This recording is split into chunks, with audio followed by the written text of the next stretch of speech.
Welcome to Monday Musings with the Blended Mama, gentle encouragement for busy women finding calm in the chaos. I'm Teresa, and this is a quiet place to pause at the start of your week. No pressure, no productivity lecture, just a few minutes of perspective and one small step you can carry into the days ahead. I'm really glad you're here.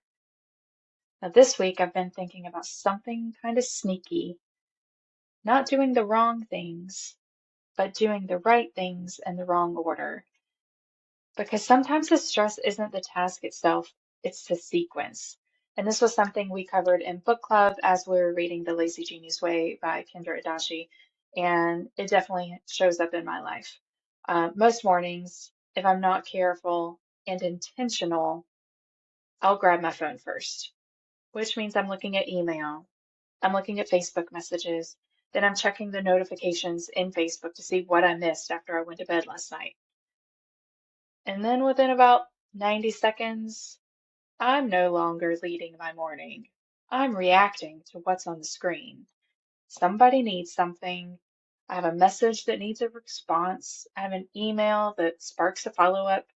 I have a notification that pulled me sideways and, made me go down some kind of rabbit hole, right? And it usually derails me for, I don't know, 15 minutes, which doesn't sound like much, but that 15 minutes shifts my posture. Because instead of feeling grounded, I start my day feeling rushed. And instead of starting intentional, I start behind. And what I've noticed is that when I start in that reactive mode, the cost isn't just those 15 minutes I lost. It's mental fatigue. It's the low grade feeling of being slightly late to my own day. It's rushing through my quiet time instead of settling into it and just being present. It's answering one more thing before finishing what I started. And by mid-afternoon, I feel more drained than the day required. Not because I worked harder, but because I started wrong. And there's actually some science behind this. Um, and it's definitely an area I am still learning. So if I get something wrong, don't come at me. Um, I mean, send me a message and say, hey, you might need to understand this a little better. But um, when you grab your phone first thing and immediately start processing those notifications, your body gets a small cortisol spike. And cortisol isn't always bad. It's the hormone that helps us wake up and respond, but it's also our fight or flight response. And so if you have too much cortisol for a long term, there are a lot of negative effects, but you do need some cortisol.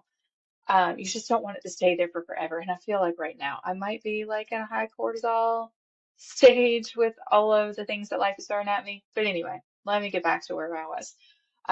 So cortisol helps us wake up, helps us to respond, helps us to do the things that we're supposed to do in the morning.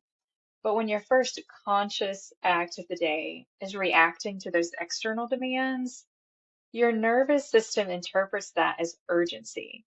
And you haven't even really started your day yet, right? Your body already thinks it's behind and you're barely even getting started. And that can change everything. So on a good morning, the order is different. I get dressed, I make my cup of tea, I sit down for my quiet time with, I'm just in the word and I'm just enjoying it and trying to learn, right? And then when I finish that, I finish the last of my first cup of tea. I take my supplements and I brew my second cup of tea. And then I head back to my office and I open my planner and my journal to get the rest of my day started. And that order changes everything because before the world gets access to me, I get access to myself. Before the noise of all the things that are going on around, I get clarity. And there's a foundation before the urgency of the day. And that foundation for me is reminding myself what really matters. It's reconnecting to my faith every morning. It's remembering who I want to be today and realigning with the direction that I believe I'm meant to walk in. Now, you get to decide for yourself what anchors you. For me, that is my faith. And starting there keeps me on the road that I want to be on. But when I skip it, The day still happens, but it feels different, right? You know what I mean? When I get the order wrong, the whole day feels reactive. I feel like I've lost the plan. I've definitely lost control and I have lost clarity. And sometimes I've even lost my sense of purpose. And I tend to answer messages before finishing the task I was actually working on whenever I hear that little ding. Oh, let me go get distracted by that, right? Which means I'm context switching, which means it takes longer to get back into focus, which means everything takes longer than it should. So again, right things, wrong order. And it shows up beyond my mornings too. It shows up in business. Answering messages, again, hearing the ding, answering the message before I'm finished the creative work I might have been working on, responding before really deciding, right? It's just going with that gut reaction. Well, sometimes you need to slow down and think a little bit.